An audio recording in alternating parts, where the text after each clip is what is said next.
Ditunjuk itu, terpilih. Mereka intelektual semua itu, Mbak. Bagaimana? Mereka kan para intelektual semua. Iya, terpilih. Iya. Mereka memang dapat tugas itu. Tapi sebagian besar tidak memahami, tidak sadar sebagian besar. Saking pinternya. Nah, kenapa saya katakan ini mereka salah timing? Satu, disintegrasi sudah diatasi Pak Jokowi dengan IKN. Nah, dulu kan dinyatakan Jawa Sentral, Jawa sentris ya. Jawa sentris ya. Nah, ini untuk menghindari disintegrasi. Maka Bung Karno itu secara lamat-lamat sudah memikirkan itu. Cuma waktu itu ya tidak mungkin karena baru merdeka ya. Membayar gaji pegawai aja tidak mampu. Iya, ya. iya. Apalagi membangun ibu kota baru, ya tidak mampu. Lagi Pak Jokowi ini nekat. Inilah biang disintegrasi itu. Nah, harus segera dipindah dengan IKN itu. Ini menanggulangi disintegrasi. Mereka tahu. Orang luar bahasa asing tahu. Iya, iya. Ini dibuat sasaran. Dibuat sasaran. Macam-macam lah. Dihujat macam-macam. Ya Pak Jokowi tenang. Karena beliau hanya melakukan siklusnya. Mengemban tugas. Gitu. Ini yang penting ini. Bagi yang paham, ya tenang aja. Memang itu harus tekad dilakukan secepat-cepatnya. Dan perpecahan itu, menanggulangi perpecahan. Nah, Pak Jokowi secara pribadi, dia sabar, diam. Itu hanya pribadi loh. Gerakan pribadi, dia diam aja. Ini sudah merupakan perlawanan yang sangat hati-hati. Dan masif sekali. Dengan diam itu. Sebab demikian Pak Jokowi itu keliru langkah di dalam menanggapi kritikan yang sangat pedas, hujatan. Masuk ya, perpecahan itu. Nah, ini sasaran sekarang partai terbesar yang jadi incaran, partai terbesar PDIP dipecah, benturkan. Nah, sekarang taruhannya apa, sadar apa tidak kita? Iya. Itu taruhannya. Jadi ya kita harus memahami siklus itu, sejarah itu. Oke, Mbak. Coba saya kembali ke siklus tadi, Mbak. Ya. Menurut perhitungan tadi Mbak Gatot kan, dari siklus pertama sampai akhirnya ke Hayam Wuruk itu kan masa tahunnya itu selama 96 tahun. Dan terkesan kalau dikaitkan dengan zaman sekarang itu agak tergesa-gesa. Sekarang Indonesia sendiri kan masih 78 tahun lebih ini setelah merdeka. Yang jadi pertanyaan itu, apa motif dari mereka itu kok terkesan tergesa-gesa untuk istilahnya memutar kembali itu situs kejadian lampau itu, Mbak? Enggak, ini yang mempercepat alam. Alam? Iya, alam yang mempercepat itu alam, bukan manusia. Manusia tidak mampu. Kalau saya katakan tadi, Pak, kemerdekaan itu alam. Istilahnya Bung Karno, kehendak sejarah. Manusia harus siap melaksanakan apapun yang terjadi, berapapun korbannya waktu kemerdekaan itu, karena alam yang memerintahkan. Demikian juga sekarang. Ini bukan gigi mongso, bukan. Saatnya alam mempercepat ini dan menguntungkan kita, karena timingnya tepat. Ini kejayaan kita, Sedangkan mereka sudah menyerang, menghancurkan kita. Sudah puluhan kali sejak kemerdekaan itu dengan cara apapun, cara angkat bersenjata, lewat organisasi, lewat eksekutif, lewat yudikatif, gagal. Nah, sekarang lewat ini. Kalau boleh saya simpulkan, berarti ini kehendak alam mau mempersiapkan Indonesia untuk kejayaannya. Itu. Karena mereka membaca kalau Indonesia ini siap, sudah Indonesia akan menguasai dunia. Karena sumber daya alamnya di sini dan sumber daya manusia sudah mulai siap. Ini kan yang dibaca mereka. Mereka halang-halangi. Ini yang terakhir. Makanya mereka mau mati-matian, tidak bisa. Mereka salah langkah. Mestinya 50 tahun lagi, itu pun belum tentu bisa. Berarti tetap pada akhirnya kita itu akan baik-baik saja. Baik-baik saja, iya. Saling sadar, pelan-pelan sadar kalau kita diadu domba. Siapa? Sulit. Gerakan luar itu sulit loh. Sulit, iya. Iya, siapa biangnya? Sulit sekali. Sulit.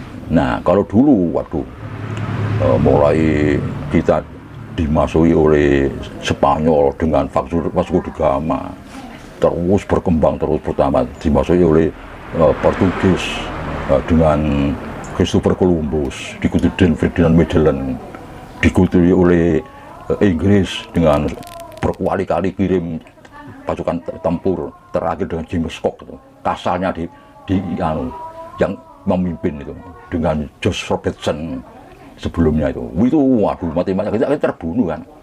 James Cook itu 4 kali memburu kita. Nah terbunuhnya itu mau ditutupi sama mereka, diceritakan bahwa itu hanya hal yang sepele, hanya ya, bersih tegang leher dengan penduduk setempat. Perang Trunojoyo Suropati itu jatuhnya, terbunuhnya James Cook, kasalnya Inggris itu zaman perang Suropati, hancurkan Suropati, dibunuh. Wah itu ngeri. Nah itu waktu itu mereka kompak kan, kompak, tapi dengan korban sekian itu kayaknya berhasil menguasai kita. Tapi sekarang ini terbalik, kita sudah siap. Pak Jokowi paham IKN harus segera didirikan untuk menanggung disintegrasi. Soalnya bahaya disintegrasi ini, yang bahaya. Perpecahan bisa ditanggulangi, kita punya aparat. Berapa sih orang yang nyusewu ya, bukan saya menyepelekan kawan-kawan, sahabat-sahabat yang kita demo. Jumlah penduduk kita ini Indonesia di berapa? 300 juta lebih. Apa mewakili? Ya bengok sih. Yang sekian ratus juta itu bengok, itu bukan saya, Pak. Kan begitu kan. Bengok. Apa ya? Ya dulu tidak tahu. Sekarang medsos kan sudah berkembang. Jangan tidak bisa. Kita negara kepulauan. Dengan penduduk 300 juta lebih. Tidak boleh orang 1 juta 10 juta lah mewakili 3 juta, tidak bisa. Tidak bisa. Tidak bisa. Ya mohon maaf, tidak bisa. Kita yang di desa-desa 300 juta ini ya bengok pada aparat keamanan. Bengok sambil menangis, tidak melo-melo Pak. Nah itu loh, itu jadi saya rasa semua itu sudah bisa diatasi. Nah, sehingga tidak sampai terjadi seperti dulu. Kenapa? Nah ini, mereka tidak kompak. Mereka dulu kan kompak karena semua daratan Eropa itu krisis multidimensi dan menjelang kehancuran karena kelaparan. Penemuan untuk reformasi secara besar-besaran untuk peradaban tidak ada biaya. Untuk kita dipecah belah dulu. Jadi dikuasai negara-negara daerah, diputus hubungan pusat dengan negara tetangga, artinya negara yang negara budaya, Thailand, Vietnam kan juga masuk kita secara budaya, diputus hubungannya. Sumatera, Kalimantan, Sulawesi, Maluku ini dikuasai. Akhirnya ini melawan pusat pemerintahan di Jawa. Nah sekarang ini enggak, kita kuat, cuma kelihatan saja lah. Nah seperti itu. Jadi pemecah belahan itu sebetulnya kelihatannya akan sekilas saja. Mereka ya ada kompak. Coba ada perang Rusia Ukraina, ada ketegangan Cina Amerika, ada perang Israel Hamas Palestina. Ya, ini kan mereka kacau. Mereka fokus ke situ. Terbagi konsentrasinya. Iya, iya. Nah ini, kita ya bukan orang-orang yang biadab, yang memanfaatkan mereka dalam keadaan enggak.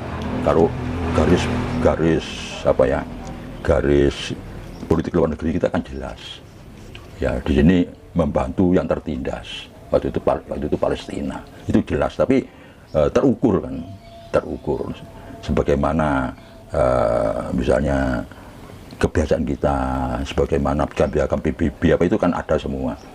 Jadi yang jelas mereka itu dalam keadaan yang kacau, yang tidak kompak. Nah, jadi kita menyerang dulu Kalau dulu kita diserang kan, karena apa? Karena media informasi, ya, komunikasi kan kurang sekali zaman kuno. Sekarang kan jelas, yang kan ada percepatan media komunikasi itu, sehingga kita itu cepat. Sebelum diserang kita serang dulu. Apa? Hilirisasi ini kan nyerang dulu kita. Serang, kaget mereka. Iya. Kaget, tidak mengira mereka kita menyerang dulu. Kok berani? Tidak tahu. Ada kelabakan mereka. Kelabakan mau melawan, tidak ada persiapan. Nah, ini yang perlu dipahami oleh sikernya di situ. Jadi dulu begini, sekarang pun begini. Tapi bedanya karena Tuhan mencampuri di sini. Kita merdeka itu atas kehendak Tuhan yang Maha Kuasa, sebagaimana pembukaan 45. Nah, mereka akhirnya diperingatkan dari Tuhan. Kita kan masa, aduh, Tuhan tidak bersama kita, waktu kita ini ngalah, seperti itu. Dijajah 300 sekian tahun ya, ya kita, ya sepertinya ada mempermasalahkan. Iya. Walaupun kita melawan. Nah ini sekarang rupanya kita dalam perlindungan itu, sehingga caranya mereka kita kuat, mereka yang justru lemah. Ini kembali. Ini barusan kemarin-kemarin ada berita yang cukup santer ini mengenai kabarnya Pak Harto itu pernah berpesan kepada Bapak Prabowo. Bunyi pesannya itu kurang lebih begini: kembalilah pada putriku setelah kau setara denganku. Nah, ini saya mau minta tanggapannya Mbah Gatot terkait masalah pesannya Pak Harto itu kepada Prabowo. Apa betul kira-kira itu ya memang pernah terjadi? Apa pernah beliau Pak Harto itu mengucapkan seperti itu, Mbak? Ya saya minim informasi ya, kalau sudah menyangkut toko-toko puncak di pusat itu kan beliau-beliau yang di sana. Karena ini kehidupan pribadi ini, Mbak. Ya, tapi kalau ada bagus. Kalau ada memang pesan seperti itu, saya bisa menangkap itu ideologis. Jadi betul-betul Pak Harto itu segaris dengan Pak Bung Karno, dan semua itu demi kepentingan bangsa dan negara. Bisa enggak kamu? Nah itu, karena rupanya Pak Prabowo mungkin belajar untuk itu, ideologi Pancasila, bagaimana Bung Karno, bagaimana garisnya Pak Harto. Karena waktu itu semacam pertentangan Bung Karno dan Pak Harto, dan dirahasiakan bahwa beliau itu adalah kader Pak Harto, kadernya Bung Karno, dipersiapkan dan meneruskan perjuangan Bung Karno. Nah mungkin kalau dikaitkan dengan itu, paham enggak kamu seperti saya? Nah itu ke situ, itu bagus. Kalau kamu harus jadi presiden, enggak tahu kali itu, saya enggak paham. Tapi paling tidak itu Pak Harto itu ya wawasannya sangat luas. Iya. Dia mungkin ya punya pandangan khusus bahwa nanti Prabowo suatu saat akan menjadi orang besar. Betul, bisa. Bagaimana Pak Prabowo akan mengeterapkan ide-idenya kalau sudah jadi presiden, kan gitu ya? Iya. Kan bisa itu. Yang jelas Pak Harto tidak terlalu paham. Iya. Ya yang jelas itu Pak Harto mungkin membaca potensi daripada Pak Prabowo itu, Mbak ya. Iya, iya. Bisa terjadi itu. Dari kemampuan militer, keteguhannya sebagai apa ya, seorang prajurit yang ditempa gitu kan, Mbak. Iya, iya. Oke, Mbak, ini saya beralih ke tetap ini masalah Pak Prabowo, cuman ini masalah pemberian pangkat jenderal kehormatan kepada beliau. Ini saya mau minta pendapatnya Mbak Gatot, ini bagaimana, Mbak, mengenai pemberian pangkat jenderal kehormatan kepada Pak Prabowo? Begini, dalam yang terjadi akhir-akhir ini ya, yang bisa terbaca dengan jelas, itu saya rasa yang kalau dibicarakan itu dasarnya kepada sah apa enggak menurut undang-undang. Nah, menurut hukumnya berlaku. Nah, saya rasa itu sah. Saya kan juga baca dasarnya apa, layak apa tidak, kan ada.